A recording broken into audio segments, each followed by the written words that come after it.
बात बता दीजिएगा सर को कि उघानी पंचायत में कोई गांव है ऐसे, और पूर्व साइड में इशारा किया तो गांव का नाम बताया वो, वहाँ पूरे गांव में केवल 2 चापाकल है जिसमें एक सूख गया है। एक चापाकल से पूरा भरण पोषण हो रहा है। तो ये लेक, इसको सोचकर ऐसा नहीं लगता कि आदमी एकदम दंग रह जाता है कि अभी हम विकास की बात करते हैं, हम चंद्रमा पे जाने की बात करते हैं, मंगल पे जाने की बात करते हैं, और ऐसा भी गाँव है जहाँ पे बेसिक नेसेसिटीज़ जो होता है, पानी, खाना, पहने का, रहने का, अभी भी कमी है। पार्टी चेंज करना, राजनीति अपना जो दिशा और दशा तय करना अगर जनहित के चलते था तो फिर यह स्वीकार्य है कि अगर आपने देखिए मेरा कोई आज भी मैं राजनीति करता हूँ तो मैं रोटी के लिए, मैं छात्र नेता था अभी, तो मैं रोटी के इंतजाम के लिए मैं राजनीति नहीं करता। बीच में आरजेडी में जब चुनारी आए थे श्री लालू प्रसाद यादव जी और फिर आपका आरजेडी में चले गए थे, वो क्या था, मतलब क्या चल रहा था? पूर्वांचल अस्त व्यस्त था। हाँ, वो जो क्राइम था वो, हाँ, मैंने उस समय पूरे स्थिति, सामाजिक तनाव काफ़ी था। जी जी जी। सोशल जस्टिस की लड़ाई कई तरह के लोग लड़ रहे थे। जी। हमारा चौथा या 5वां पॉडकास्ट है शायद, और हम लोग जा रहे हैं अभी चिन्नारी के पूर्व विधायक श्री ललन पासवान जी के साथ। पूरा एक दिन समय देंगे उनके साथ, उनके भाषणों को कवर करेंगे, उनके साथ उनकी गाड़ी में ट्रैवल करेंगे, बात किया जाएगा कैसे शूट करना है, क्या करना है, और आपको दिखाएंगे। ठीक है।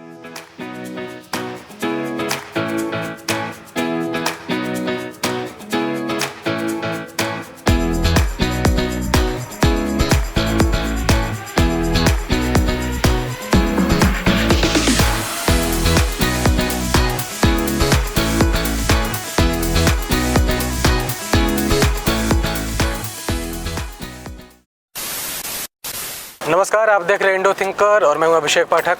आज मेरे साथ चिन्नारी विधानसभा के पूर्व विधायक श्री ललन पासवान जी हैं। वर्तमान में इनको जो दायित्व है वो SC/ST वेलफेयर कमेटी के ये प्रेसिडेंट भी हैं, और अपने क्षेत्र के तेज तर्रार नेता कहे जाते हैं।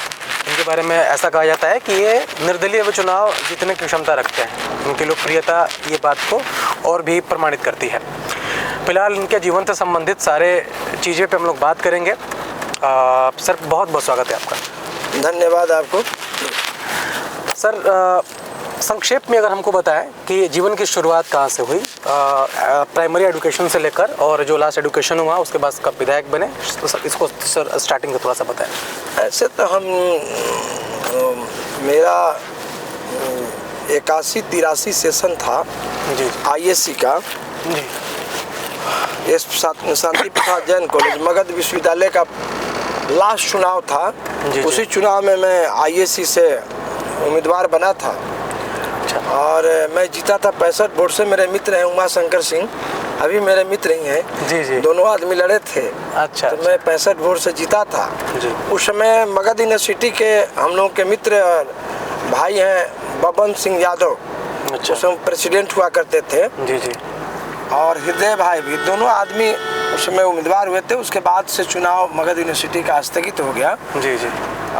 प्रेसिडेंट का चुनाव नहीं हो पाया। जी। वहीं से यात्रा शुरू हुई। उसके पहले ही हमको लगता है कि माननीय स्वर्गीय रामविलास पासवान जी के साथ मैं जुड़ चुका था, क्योंकि मैं वेलफेयर हॉस्टल सासाराम में, कल्याण छात्रावास छात्रा सासाराम में मैं पढ़ता था। जी जी। रहता था, और शांति प्रसाद जैन कॉलेज का ISC का स्टूडेंट था। जी जी। तो कई घटनाएं घटी। DN गौतम उस समय आए हुए थे। उस समय गिरीश बाबा कांग्रेस के सबसे बड़े नेता हुआ करते थे, गिरीश नारायण मिश्रा। हाँ, गिरीश नारायण मिश्रा जी। जी। तो उस समय हम लोगों ने बड़े DN गौतम के पक्ष में आंदोलन किया था। जी जी। मोहन राजा वगैरह, उस समय पूरा कैमूरांचल अस्त व्यस्त था।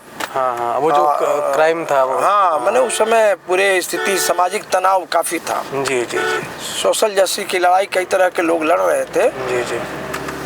ये तो जो ये एजुकेशन आपका प्राइमरी एजुकेशन, तो इंटरमीडिएट आपने यहाँ पे किया मेरे ख्याल से। तब SP जैन कॉलेज जो हुआ करता था वो मगध विश्वविद्यालय का अंगीभूत कॉलेज था। जी जी। वीर कुंवर सिंह विश्वविद्यालय तब नहीं बना था। जी ना, उस समय। और मैं मैट्रिक टाउन हाई स्कूल से किया था। अच्छा अच्छा। 81 में। अच्छा। तो ये वहाँ पे चुनाव स्थगित हो गया था। जी जी। उसके बाद आप मतलब माननीय रामविलास पासवान जी से दलित सेना में, जी जी, 83 में दलित सेना का उन्होंने जी जी गठन किया। तो वे बोल रहे थे, मैं स्वयं लिख रहा था जी जी। पहली गठन, और पहला उन्होंने रैली किया था गांधी मैदान में जननायक कर्पूरी ठाकुर, यश लंबा उनकी मित्र थी लंदन की, वो आई थी। जी बारिश में हम लोग बस से गए थे। जी जी।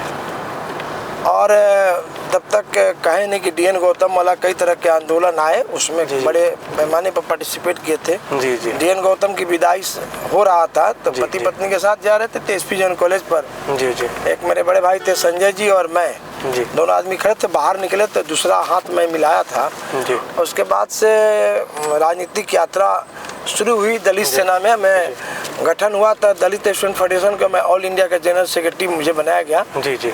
हम लोगों के छोटे भाई और मित्र कहिए सुदर्शन सरकार को प्रदेश का अध्यक्ष दिए, दलित स्टूडेंट फेडरेशन का बनाया गया। जी। तो ये पहली बार विधायक किस पार्टी से जीते थे? पहली बार विधायक का टिकट कब मिला था? मैंने पहली बार तो मिला 2000 में 2000 मिला, और समता पार्टी से। तो 2000 के बाद उस समय माननीय नीतीश कुमार जी उस समय रेल मंत्री थे। जी जी। तो उस समय उन्होंने कहा कि आनंद मोहन जी के कोटे में चला गया था सीट, तो मुझे बैठा दिया गया। जी। 2005 में फिर मुझे टिकट मिला। जी। उस समय भी आनंद मोहन जी के ही कोटे में गया था। जी। लेकिन संजोग से उम्मीदवार जो थे जी रामबच्चन पासवान जी, वे नहीं माने। जी जी। वो लोजपा से टिकट ले लिए थे। अच्छा। तो समता पार्टी वाली सीट खाली थी और कोटे में वो नहीं माने, तो आनंद मोहन जी कहे कि भाई ललन पासवान जी को, तो नीतीश जी ने हमें टिकट दिया। तो 2005 में 25,000 वोट से मैं जीता। उस समय करागर, शिवसागर, चेनारी तीनों था। जी जी। दोबारा 8 महीने के बाद फिर चुनाव हुआ। जी। तो दोबारा फिर मैं 8 महीने के बाद फिर जीता। तो उस समय 24,000 से जीता। जी। तब आप JDU में थे? हाँ, समता पार्टी से JDU हो चुका था। बीच में RJD में जब चेनारी आए थे श्री लालू प्रसाद यादव जी, और फिर आपका RJD में चले गए थे, वो क्या था, मतलब क्या चल रहा था दिमाग में? संजोग ये था कि दुर्गावती बहुत संकट में था। जी जी। और दुर्गावती में मेरा भी गांव आता है, पूरा 386 गांव दुर्गावती से प्रभावित था। जी। हम मुआर काटते थे, इलाके के लोग किसान तबाह थे, दुर्गावती नहीं बना था। 80-90% बन चुका था, लेकिन उस पर बैन लग गया था और कहा गया था कि ये नक्शा भूल गया है और इसमें घोटाला हुआ। अच्छा। सदन में मैं गया तो उसी संदर्भ में माननीय मुख्यमंत्री जी से मैंने कहा कि सर, दुर्गावती के चलते हमारे लोग धान नहीं उपजा पाते हैं, सुखाड़ हो जाता है। जी जी। पशुओं को पानी नहीं मिलता है, हजारों पशु गर्मी के दिनों में 2 घूंट पानी के लिए तरसते हैं, 2 जून रोटी के लिए इंसान तरसता है। जी। इसलिए दुर्गावती बनना जरूरी है। जी। बाद में उसमें कोर्ट में केस हो गया था सर्वोच्च न्यायालय में। तो कोर्ट में केस में पता चला कि सरकार बैकफुट पर चली गई और कोई घोटाला नहीं निकला, लेकिन नक्शा वहाँ का वन विभाग का एक पदाधिकारी था, उसने चुरा दिया था, और जिसके चलते जल आयोग में नक्शा मिला। तो हम supreme court green bench of India गए। जी जी। तो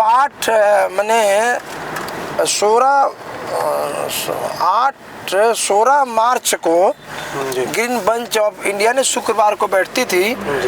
तो सुप्रीम कोर्ट के ग्रीन बेंच ऑफ इंडिया के संयोग से कहे कि दलित ही चीफ जस्टिस थे। जी जी। बालन कृष्णन जी। जी। तो उन्होंने ही उसका ऑर्डर दिया, और मैं गवाह यही था कि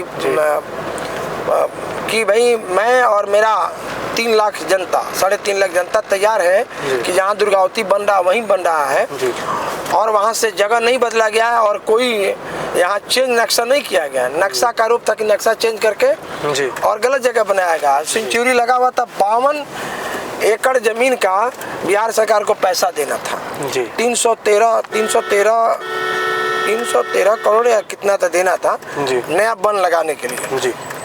तो उस समय ही थोड़ी मुख्यमंत्री से मेरी बहस हो गई थी। अच्छा अच्छा। और कारण जब मैं खड़ा होता था तो 50-100 MLA खड़े हो जाते थे। पहली बार मैं गया था। जी।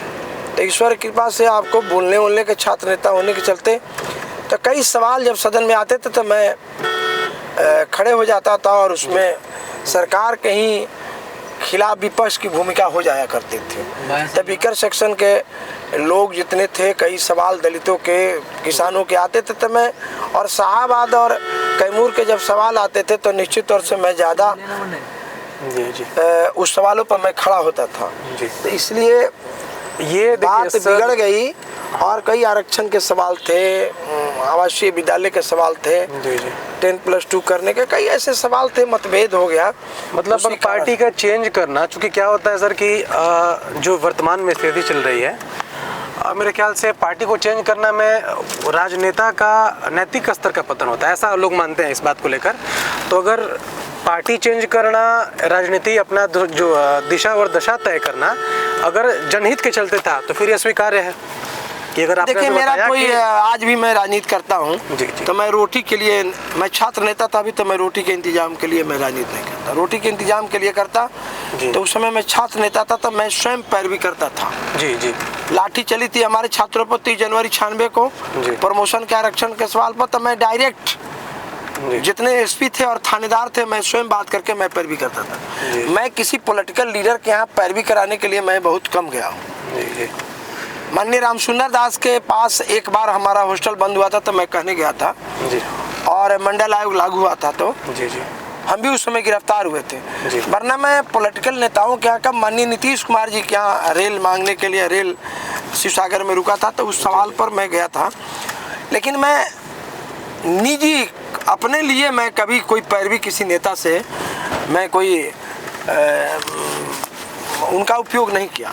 मैं सार्वजनिक सवालों पर, शाहाबाद, कैमूर, रोहतास के सवालों पर मैं लगातार लड़ते रहा, चाहे दुर्गावती हो, चाहे पहाड़ के पर्यटक स्थल हो, चाहे गुप्ता धाम हो, मां मुंडेश्वरी हो, शेरगढ़ किला हो, रोहतासगढ़ किला हो। कोई पुल का विवाद आता है, कोई किया, कोई और यहाँ का नेता बताता है कि हमने पास करवाया, आप बताते हैं कि आप पास करवाए, वो क्या है पूरा माजरा? देखिए बात माजरा की नहीं है, राजनीति में मैं 20 में चुनाव हार गया था, श्रेय लेने का जो था कि और देखिए राजनीति में बहुत लोग असत्य बोलते हैं जी।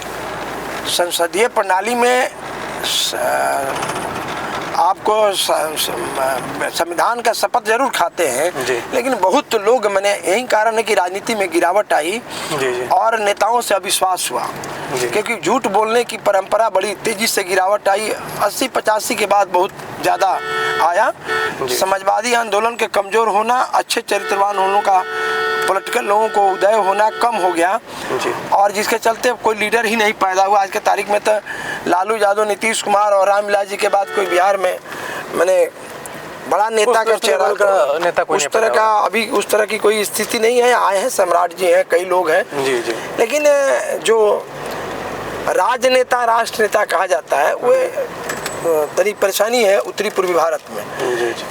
तो मैं अपने लिए जीने का इंतजाम के लिए मैं कभी काम नहीं किया। चिनारी का अस्तित्व की बात आ गई थी, इसलिए लड़ाई हो गई थी। तो और कई सवाल थे, बीकर सेक्शन के, अनुसूचित जाति के सवाल थे, छात्रवृत्ति थे, प्रमोशन थे, जिससे बात बिगड़ गई।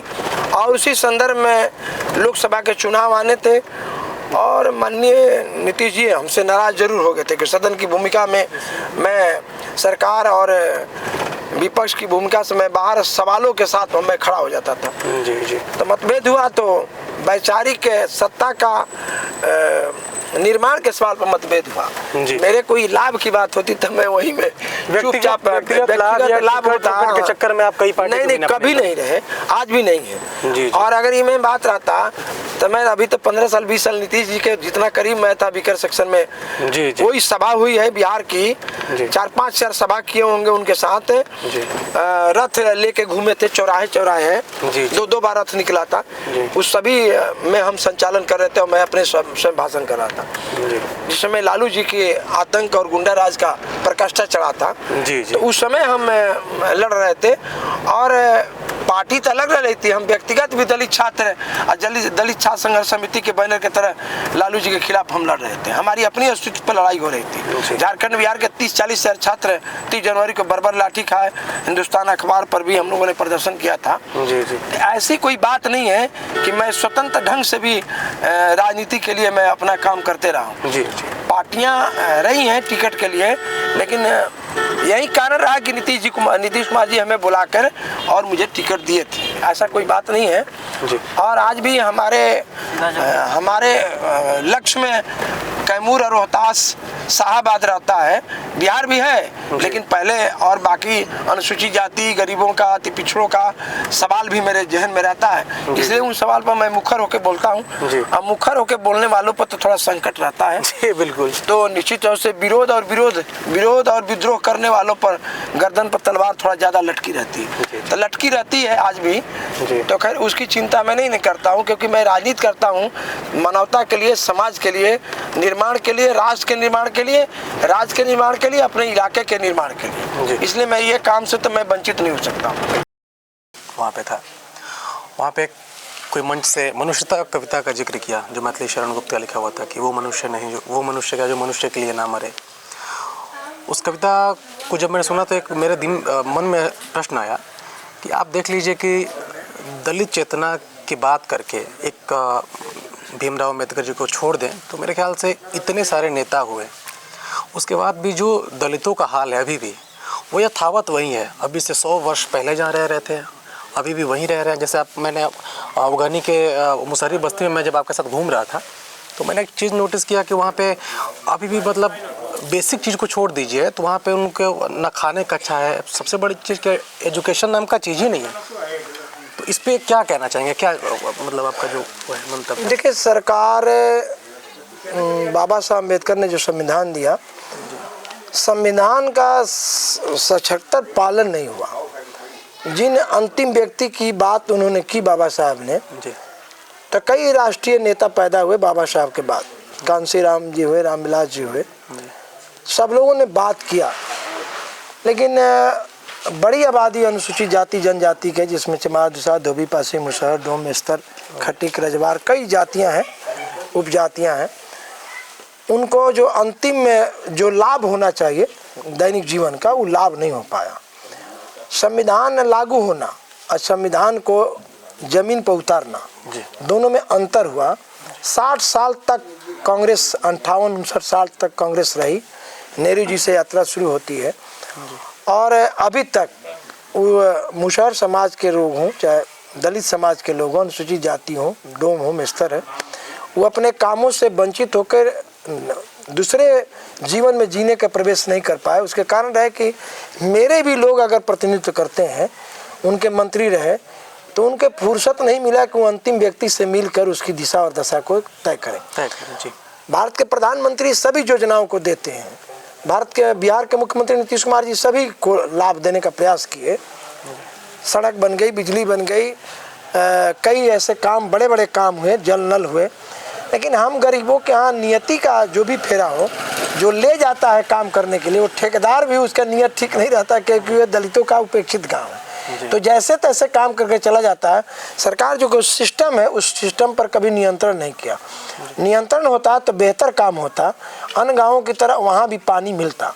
अब वहाँ नल जल लगा हुआ है।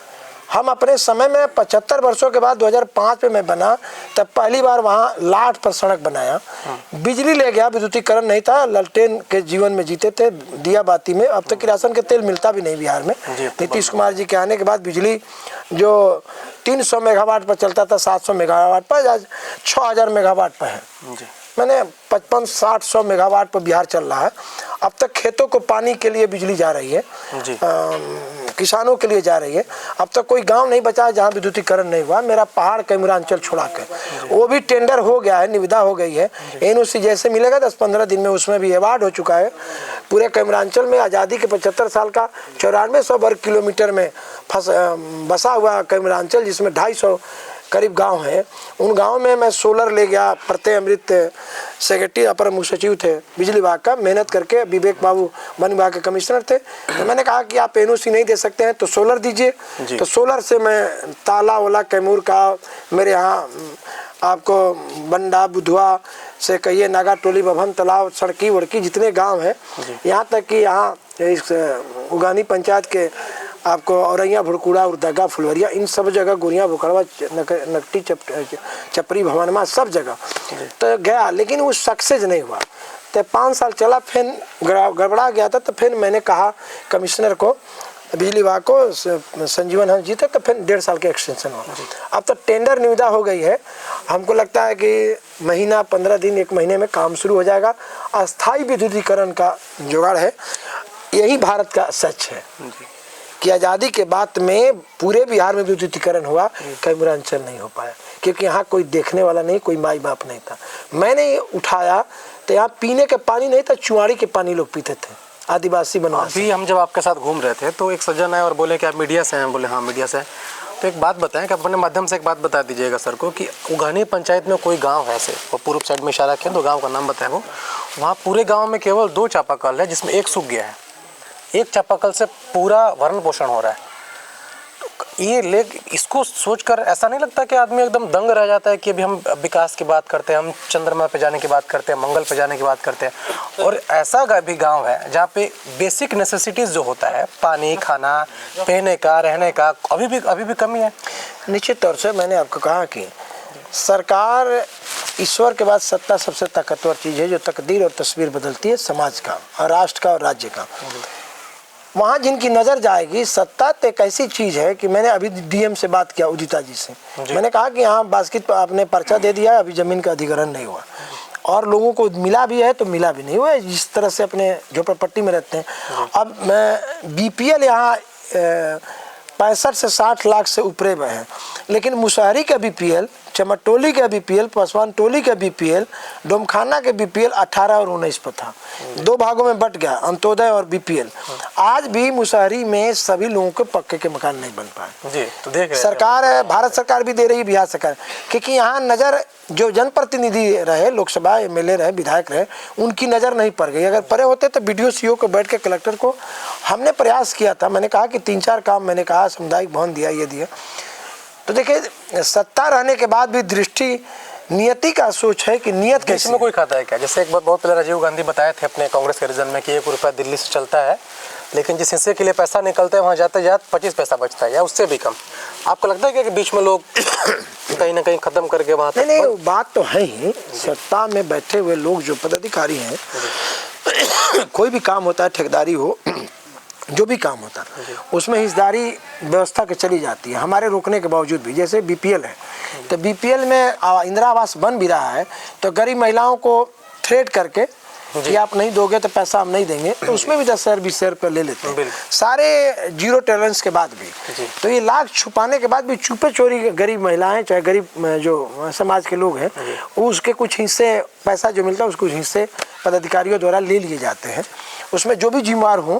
लेकिन ये बिचौलिया का बात सीधी होनी चाहिए कि सीधे ट्रांसफ़र टू, मैंने वो ट्रांसफ़र करने में भी गांव में जाता है तो ट्रांसफ़र में रोक लगा के भी पैसा ले लेते हैं। तो ये कुछ है, कमियां हैं जहाँ थोड़ी सी ट्रांसपेरेंसी का कमी दिखता है, लोग जुगाड़ बना देते हैं। अभी क्या है कि मुखिया लोग का जो फंड वगैरह आता है, हम चीज़ नोटिस करते हैं कि जैसे मनरेगा का काम होता है, मनरेगा में ऐसे ऐसे परिवार का नाम अंकित कर दिया जाएगा कि जो लेबर है नहीं, वो लेबर है नहीं, लेकिन मुखिया का पैसा उनके खाते में जाएगा। मुखिया से तय रहता है कि उनके हिस्से का पैसा अब बाद में आने के बाद आप आधा हमको दे दीजिएगा। वो देखिए, व्यवस्था का दोष तो है ही।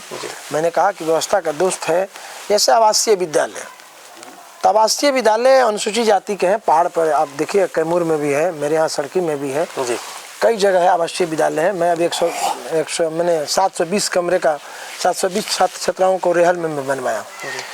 तो लड़कों की संख्या मान लीजिए कि 700 है, तो उसमें 200 ही लड़के हैं, लेकिन अटेंडेंस 3 दिन के बाद उस 700 को बना के पैसे निकाल लेते हैं। उसी तरह आप मनरेगा की बात कर रहे हैं, मनरेगा में भी उसी तरह के काम होते हैं। लेकिन अब सरकार, माननीय नीतीश कुमार जी सब जगह मॉनिटरिंग नहीं कर सकते, प्रधानमंत्री मॉनिटरिंग नहीं कर सकते। सिस्टम में जो रहने वाले लोग अगर उनकी पैनी नज़र रहे और तो निश्चित तौर से मॉनिटरिंग हो सकता है और न्याय घरों के अंतिम व्यक्ति तक पहुँच सकता है। लेकिन न्याय गड़बड़ा जाता है, कहीं रास्ते में पैसे भी कहीं ना कहीं बिचौलियों को भेंट चढ़ जाता है, ऐसा है। 2 दलित चिन्हकों की बात की अपने अभी क्या नाम है, अम्बेडकर जी के बाद 2 दलित चिन्हकों का अपने नाम ली, कांशीराम जी की और रामविलास पासवान की। दोनों का जो आगे का देख लीजिए आप, तो फिलहाल में कांशीराम जी का तो देखिए रहे क्या मायावती जी हैं और पता नहीं सब कुछ लगभग ख़त्म ही कर दिए, फिर जो भी है उनका राजनीतिक वो दबदबा नहीं रहा अभी। उनके बाद रामविलास पासवान जी के बाद उनकी पार्टी 2 धड़ में बट गई, एक उनके बेटे लेकर चल रहे हैं और एक उनके भाई लेकर चल रहे हैं। क्या लगता है इन लोगों पे, मतलब दोनों लोगों पे? देखिए, लगता कुछ नहीं है। देखिए, समाज को जानना और समाज के बारे में पूरी जानकारी रखना। हम जानते हैं कि मैं पासवान हूँ, चाहे अनुसूचित जाति हूँ, तो समाज कैसे रहता है उन मैली गलियों में जहाँ बकरी बना हुआ है, जहाँ सुअर टोली है, गाय टोली है, वहाँ कैसे रहता है, कितना बेबस और लाचार मच्छर में कैसे जीता है। उसके ना कोई दैनिक जीवन की सुविधाएं हैं। चापाकल, आपने कहा चापाकल अब तो बंद हो गया बिहार में। नल जल योजना माननीय मुख्यमंत्री ने प्रयास किया और बहुत जगह सफल भी हुआ, कहीं कहीं असफल भी है।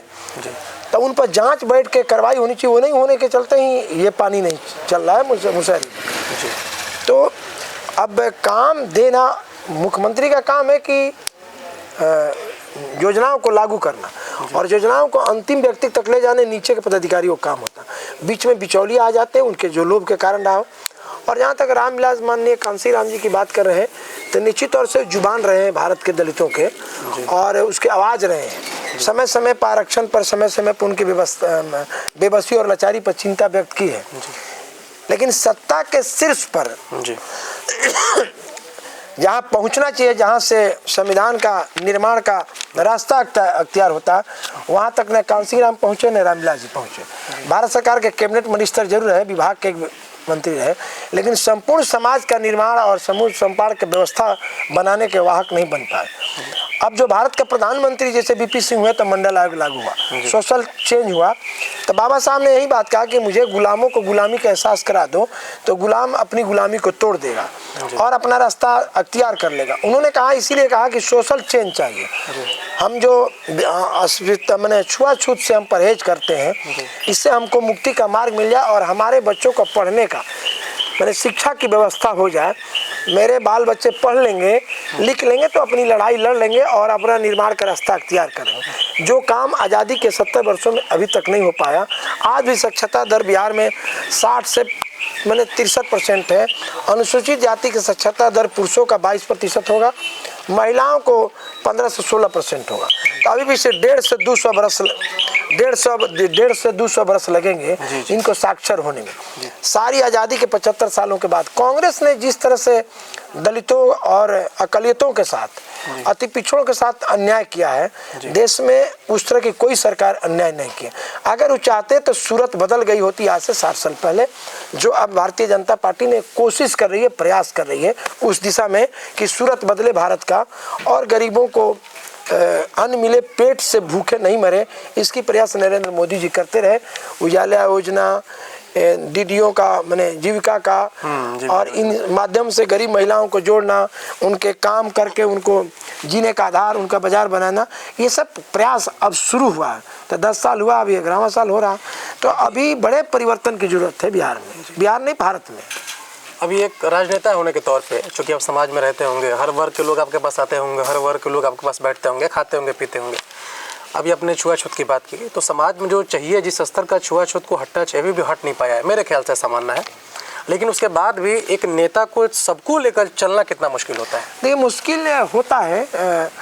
जैसे मैं ही आप बात करिए तो मैं कोशिश करता हूँ सभी लोगों को, चाहे वो ब्राह्मण हो, राजपूत हो, सबको। जी। कभी कभी मैं एग्जाम्पल भी देता हूँ।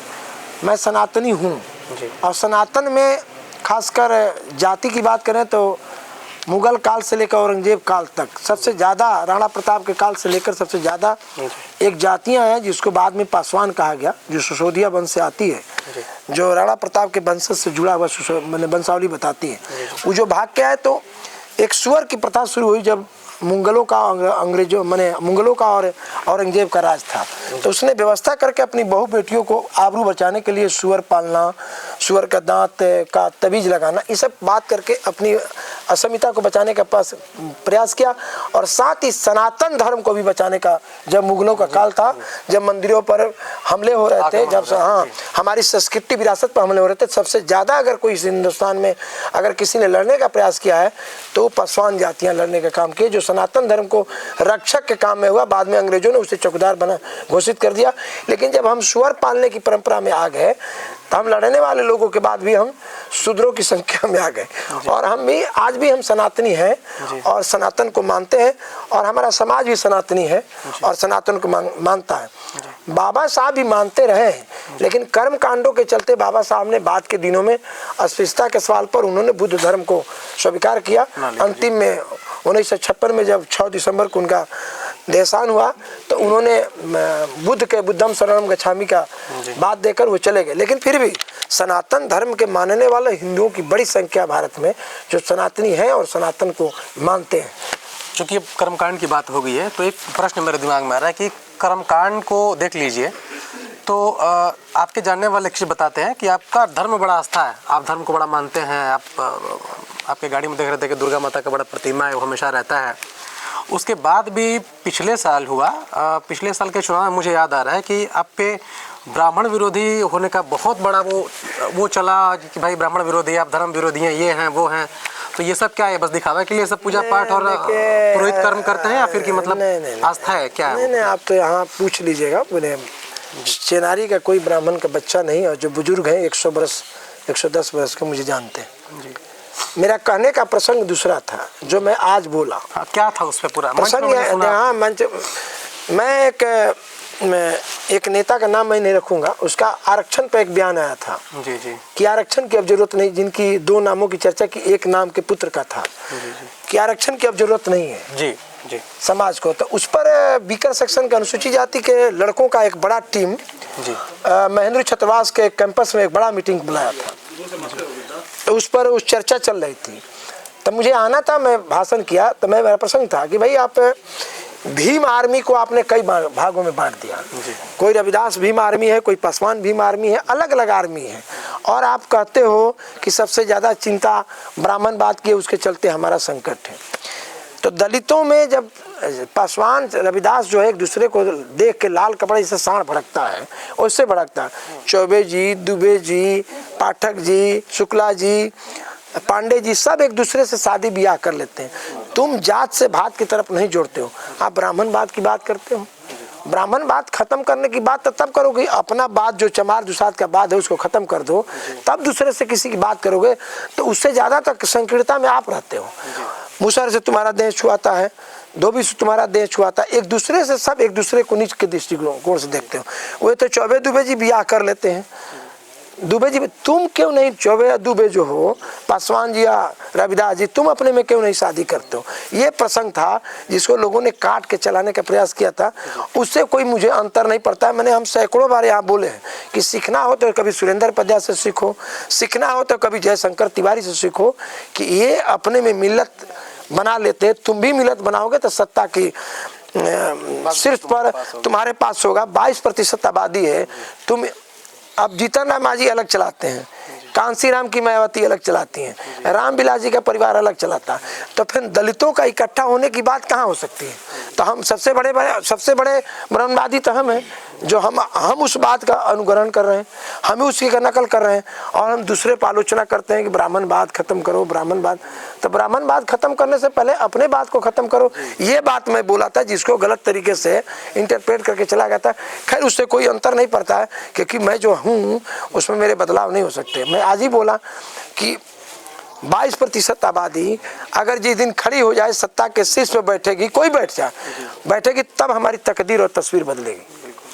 तो अभी तक ना कांसी राम पहुंचे, ना रामविलास जी पहुंचे। बाबा साहब को नेहरू जी खुद जाकर चुनाव हराए थे। उनके पीए का मतलब चपरासी, और पीए नारायण जी लड़े थे बम्बई के दक्षिणी से। और नेहरू जी 1952 में जाके और प्रचार करके बाबा साहब अम्बेडकर को कि दोबारा बाबा साहब अम्बेडकर लोकसभा में नहीं जाए। तो जहाँ वो दृष्टि थी, तो हमारा विचारधारा कांग्रेस के खिलाफ होना चाहिए, न कि नरेंद्र मोदी के खिलाफ होना चाहिए। और भारत संस्कृति सभ्यता का देश है। हमारे यहाँ नदियाँ पूजी जाती है, हमारे यहाँ पहाड़ पूजे जाते हैं, हमारे यहाँ पुरखों ने भी पूजा, हमारे यहाँ बाबा चौहड़मल ने भी उसकी पूजा की है, गौरिया बाबा ने भी पूजा की। हमारी अगर बात करिए तो आज शादी ब्याह में ब्राह्मण के बगल में ही दाहिने अंगूठी निकलता है पासवानों का, राहु का। तो हम गोड़ाइत के रूप में तो अंग्रेजों ने हमें चौकीदारी दिया, उस चौकीदारी पर भी संकट आ गया। तो सरकार ने चौकीदारों को भी बेदखल करने का प्रयास किया। हम लोगों ने प्रयास भी किया कि भाई इस तरह की बात नहीं होना चाहिए, जिसके काम है उसी के काम। अंग्रेजों ने कहा कि ये समाज जो है लड़ाकू समाज है, ईमानदार समाज है, इसलिए इसको गाँवों की सुरक्षा की जिम्मेदारी दी जानी चाहिए। तो इसलिए ये बात कहने वाला व्याख्या गलत किया था कि ललन जी ने कहा। ये बात छोड़ दिए, कुछ लोगों ने जी स्वामी जी को बता दिया था। तो हमसे पूछे, हनी बाबा हमने कहा कि दलितों का जो भेद है, इस भेद को मिटाओगे तब ना किसी दूसरे से लड़ोगे जी। और तुम तो वही सब रविदास के यहाँ काली माई का चौरा है, सब रविदास पूजा करता ही है, सब पासवान पूजा करता ही, तो फिर ब्राह्मणवाद की कौन सी बात है? तो पहले अपने सुधरो तब दूसरे को सुधारने की बात की। तो ये बात काट के चलाया गया था। और ऐसे भी चेनारी के कोई ब्राह्मण पूरे बिहार के सवर्णों से पूछिएगा तो ललन पासवान सम्मान नहीं देना जानता है, तो हम अपमानित किसी समाज को नहीं करते, क्योंकि हमारा अधिकार तो संसद और विधानसभा में, हमारा अधिकार ब्राह्मण और राजपूत के यहाँ नहीं है। मेरा कानून बनता है लोकसभा विधानसभा में, हम वहाँ से तय करते हैं कि मेरा दिशा कहाँ तय होगा। तो वहाँ रहबर मेरा बैठा रहेगा तो मुझे कोई नहीं रोकेगा न्याय देने से।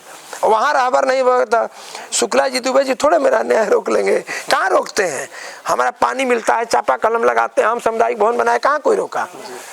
हम जहाँ चौबे जी को सामुदायिक भवन दिए तो यहाँ मुसारी में भी दिए, हम वहाँ जादव को भी दिए तो बिनटोली में दिए, बसनारा में भी दिए, देवडीही में दिए। कोई बीन का गांव नहीं जहाँ सामुदायिक भवन कोई पाल नहीं जिसको नहीं दिए। हम सब जगह एक दृष्टिकोण से देखते रहे। आपको आपके बगले में चनरकैथी में माँ का ये है, मैं वहाँ का सड़क मैं बनाया, तो मैं सनातनी हूँ, न कि मैं सनातनी हूँ। संपूर्ण दलित समाज सनातनी है। कुछ लोगों की चर्चा हम नहीं करना चाहते, जो सनातन का काम खत्म होता है तो सनातन के बाद उनकी शादी ब्याह शुरू होती है, लेकिन संपूर्ण भारत में हमारे मानने वाले लोग सनातनी हैं, आज भी सनातन को मारते हैं। जो भारतीय राजनीति है उसमें बिहार को इस परसेप्शन में देखा जाता है कि जो जात पात है वो खासकर बिहार में है, लेकिन पूरे भारतवर्ष का अगर राजनीति निकाल लीजिए, महाराष्ट्र की बात कीजिए तो वहाँ पे मराठा का लड़ाई है, विदर्भ का लड़ाई है, आप अपने बगल में मध्य प्रदेश में चले जाइए तो वहाँ अलग अलग जातियों का लड़ाई है। ये जो पूरा एक बन गया है कि भाई बिहार में जात पात बड़ी ऊंचे दर्जे पे है, इस पे क्या कहना चाहेंगे? देखिए ये गलतियाँ हुई आज़ादी के जस्ट बाद जी। नेहरू जी भारत के नहीं दुनिया के किसी देश में देखिएगा उसकी भाषा में उसका एजुकेशन होता है जी। तुर्की में देखिएगा, जापान में देखिएगा जापानी में, चीन में देखिएगा चीनी में। भारत में नेहरू जी ने अंग्रेजी लाने का प्रयास किया, अंग्रेजियत लाया, जिसके चलते हिंदी मार ली गई। हिंदी मारे अपने मुल्क की भाषा को हमने दरकिनार करके विदेशी मुल्क की भाषा को हमने स्वीकार किया। लोहिया ने कहा गिटपिट बोले करे न काम, ऊंची जाति का ऊंची जाति मैंने ज्ञानियों की पहचान। उन्होंने कहा कि नहीं माइनस अंग्रेजी, हिंदी की भाषा में यहाँ के डॉक्टर बने, यहाँ के इंजीनियर बने, यहाँ के किसान विद्वान बने। ये काम नेहरू जी के समय ही रोक दिया गया, जिसके चलते भारत के अलग अलग क्षेत्रों में अलग अलग राज्यों में अपनी अपनी भाषा पर कब्जा है। तमिल में तमिल, बिहार में बिहारी, महाराष्ट्र में महाराष्ट्री, सभी भाषाओं को अलग अलग भाषाओं में बांट दिया गया। इसके चलते संपूर्ण भारत में जातीय व्यवस्था इतनी मजबूत रही। डॉक्टर राम मनोहर लोहिया कृपलानी ब्राह्मण थे, आचार्य नंददेव ब्राह्मण थे, आपको मधुनन्वते ब्राह्मण थे। हिंदुस्तान के सबसे बड़े बुद्धिजीवी ब्राह्मण थे, जिन्होंने समाजवाद का गैर बराबरी की लड़ाई लड़ने का काम किया था। यहाँ बिहार में रामानंद तिवारी थे, जो जनेऊ तोड़ों के खिलाफ आंदोलन किया था। बाद के दिनों में कर्पूरी ठाकुर आए।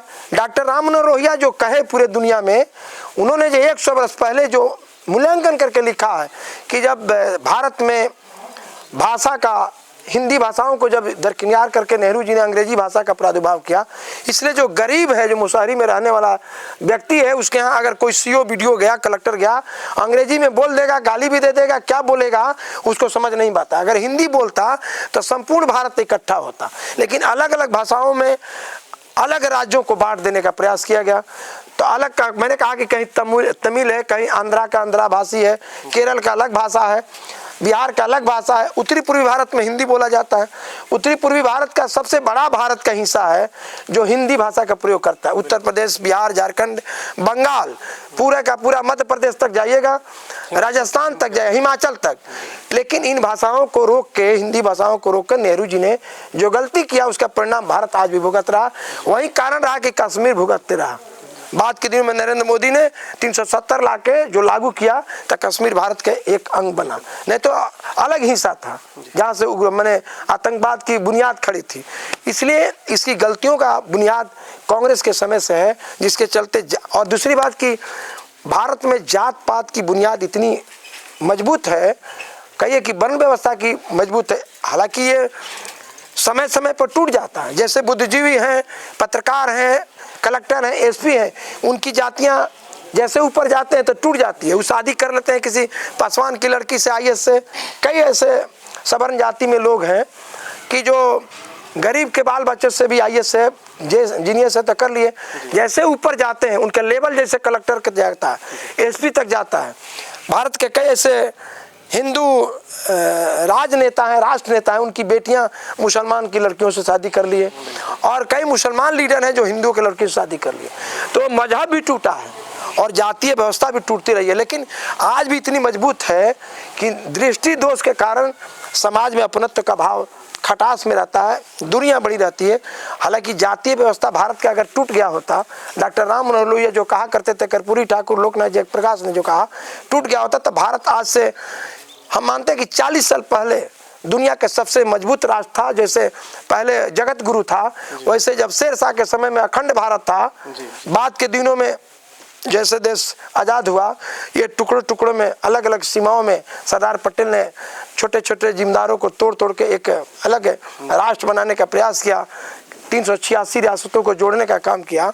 तो ये काम पहले होना चाहिए जो आज़ादी के समय गलती कर दिया गया। अंबेडकर साहब जैसे लोगों को हरा के रोक दिया गया, कभी लोहिया को हरा दिया जाता था, जो विचारक थे, यहाँ जो चिंतक थे, उनको रोकने का प्रयास किया गया कि ताकि विरोधी बातें, सही बातें बताई नहीं जाए। आज भी ये बात है सत्ता के गलियारों में कि सच बात बोलने वालों को टिकट कट जाएगा, नहीं तो टिकट नहीं मिलेगा, उसको बोलने नहीं दिया जाता। ये जनतंत्र का दुर्भाग्य है भारत का कि जीनियस लोग लोकतंत्र में, अब आप लोकसभा में ही देखिए चाहे विधानसभा में देखिए, हम जब गए तो लगा कि 20 एमएलए पर विधानसभा चलता है पहली बार। और मैं पहली बार ही जाते मैं अपनी पहचान बनाया कि चेनारी का मतलब ललन, ललन का मतलब चेनारी। ये चेनारी की पहचान ही मैंने शुरुआत किया 2005 में। पहले कहाँ चेनारी था पता नहीं, अब बिहार में कहीं पूछिएगा वो ललन पासवान वाला चेनारी। तो ये तो व्यक्ति का कर्तव्य और उसके चरित्र से, और भारत चरित्र और ज्ञान से जाना जाता है, भारत जात से नहीं जाना जाता। यहाँ की संस्कृति, यहाँ की सभ्यता, एक दूसरे को सम्मान करना, एक दूसरे को प्रणाम करना, एक मजहब को साथे। भारत का लोकतंत्र नहीं है कि हिंदू, मुस्लिम, सिख, ईसाई सब है भाई भाई। आज जितना भारत में मुसलमान सुरक्षित है, अन्य लोग सुरक्षित है, दुनिया के देश में कहीं सुरक्षित नहीं। फिर भी कुछ ऐसे कट्टरपंथी हैं जो अपने आवाज़ देश के आज़ादी के खिलाफ, चाहे देश के बारे में बोलते हैं। तो नरेंद्र मोदी ने प्रयास किया है संपूर्ण भारत को जोड़ने का, और जहां भारत कभी नेहरू जी गए नहीं, कभी इंदिरा जी नहीं गए, वहां नरेंद्र मोदी ने जाके भारत का गौरव बढ़ाने का काम किया। ऑस्ट्रेलिया, जापान, दुनिया का कोई देश नहीं जो नरेंद्र मोदी के लिए खड़ा होकर तिरंगा। अब इजराइल का युद्ध चल रहा था, वहाँ से पाकिस्तान के लड़के तिरंगा लेके, भारत का तिरंगा लेके और जय घोष करके, जय हिंदुस्तान करके निकलने का प्रयास किया। जहाँ हमारे भी लड़के दुनिया के देशों में पढ़ने जाते हैं भारत के, कोई ऑस्ट्रेलिया पढ़ता है, कोई इराक पढ़ता है, कोई ईरान पढ़ता है, सभी जगह से निकालने का। तो ये राष्ट्र का निर्माण का बात हुआ। जो राष्ट्र के चिंतन करेगा, जो समाज का चिंतन करेगा, वही राष्ट्र नेता होता है। व्यक्ति, हम अपने लिए जीने के लिए कहीं से जी सकते हैं, जैसे आम लोग जीते हैं, खेती करके, मजदूरी करके जी लेगा। जो समाज और राष्ट्र के लिए जीता है, निश्चित तौर से उस राष्ट्र का सबसे बड़ा धरोहर है। जैसे सरदार पटेल हैं, बाबा साहब अम्बेडकर है, जननायक कर्पूरी ठाकुर है, डॉक्टर राम मनोहर लोहिया है, मैंने कहा कि कृपलानी, आचार्य नरेंद्र देव, सभी ब्राह्मण थे।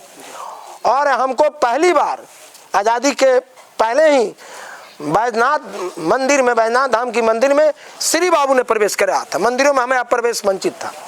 तो ये मंदिरों में प्रवेश वंचित था। तो ये कर्म कांडों का एक हिस्सा था। समाज में इसके चलते विसंगतियाँ थी, विषमता था, लोग भेदभाव से दृष्टिकोण से देखते थे। अब वो जो कारण रहा हो, लेकिन बड़ी लड़ाई समाजवादियों ने लड़ने का प्रयास किया, तो कुछ कोशिश किया। बाद के दिनों में कांसी राम ने प्रयास किया, बाद के दिनों में रामविलास जी ने अपनी बात रखने का प्रयास किया लोकसभा में। लेकिन जो धरती पर अभी भी आज जो हमारा समाज है आर्थिक तौर से इतना कमज़ोर है कि आज भी अगर उन्हें आरक्षण का हिस्सा नहीं मिले तो आज भी वो कहीं एमएलए एमपी नहीं बन सकते। एक दो आदमी रहे हैं, मेघराज मेधावी एक बार एमएलए निर्दलीय बने थे, और एक बार रामसुंदर दास सोनपुर से निर्दलीय। मेघराज मेधावी कहाँ से थे एमएलए? विक्रमगंज से एक बार जीते थे, पासवान थे, और एक रामसुंदर दास सोनपुर से एक बार मैंने पहली बार बिहार में बने। तो आज भी समाज की जो विषमता है, सामाजिक विषमता आज खत्म नहीं हुई है।